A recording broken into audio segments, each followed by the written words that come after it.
Ženského združenia a Prešovo-Prevádzke medené centrum Svetielko, ktoré sa denodenne stará o ťažko postihnuté malinké detičky.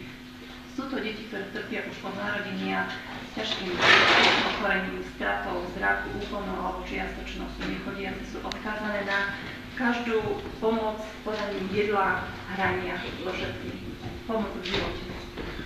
Som veľmi rada, že vznikla táto krásna myšlienka spojenia dvoch svetov. Sveta umeleckého a sveta našich detí. Naše deti vaše umenie nevnímajú možno tak, ako by sme my, rodičia, chceli, ale som práve veľmi nadšená tým, že budú to môcť vnímať trošku ináč. Doniesli sme aj niekoľko fotografií, aby ste mohli vidieť aj svet našich detí. Určite nemajú veľkú umeleckú hodnotu, ale majú veľkú výpovednú hodnotu o životoch našich detí, ktoré namiesto toho, aby sa bicyklovali, aby sa naháňali vonku s deťmi, vozili po stromoch, musí denodenne cvičiť, absolvovať rôzne terapie a proste jednoducho musíme v tom živote pomôcť. Takže ja vám veľmi pekne ďakujem, že ste prišli. Umelcom ďakujem za venovanie obrazov, za pomoc, ktorú venovali tejto výstave. A ja dúfam teda, že nájdeme veľa dobrých ľudí s dobrým srdcom, ktorí pomôžu našim deťom ďalej pokračovať a bojovať v ich živote. Ďakujem.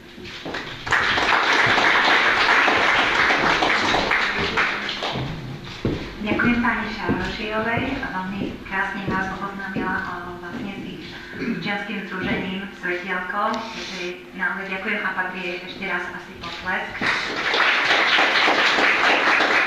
A ja vás teraz oboznámim s našimi umelcami. Zúčastnili sa tejto akcie, vidíte, že nádherné diela visia na stenách. Zúčastnili sa 13 umelci, s ktorých životom a životopisom vás teraz oboznámim. Aspoň tak stručne teda sa budem snažiť. Takže ako prvý sa dal nahovoriť na túto akciu Ján Bartko. Je rodákom z Dúžavy, je už známy prešovský výtvarník a zároveň dlhoročný pedagóg pôsobiaci na katedre výtvarnej výchovy a umenia Filozofickej fakulty Prešovskej univerzity v Prešove. Myslím, že ho Prešovčania asi všetci poznáte. Ján Bartko sa systematicky a takmer výhradne zaoberá maľbou plenéru. Ide o inšpirované a inšpiratívne vízie krajiny slovenskej i gréckej. A jedinečnou pre vlastnou vizualizáciou, vlastnými prostriedkami dokáže realitu ešte zosilniť. Okrajovo sa dotýka vzťahu maľby a architektúry, pričom je typické vrstvenie architektonických prvkov.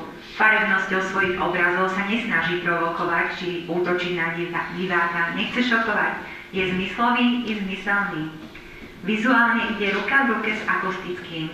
Pri komunikácii s dielom počuť šuchot zvuk na chodníku, zďaleka znie grécka pieseň, husle slivo hrajú a na prázdne stoličky usadnú už len spomienky.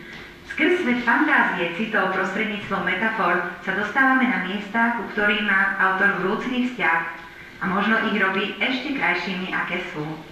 Z jednej steny diváka pohltia väčšie obrazy s úchvatným výhľadom na more, z ďalších sú to malebné zákutia z námestia.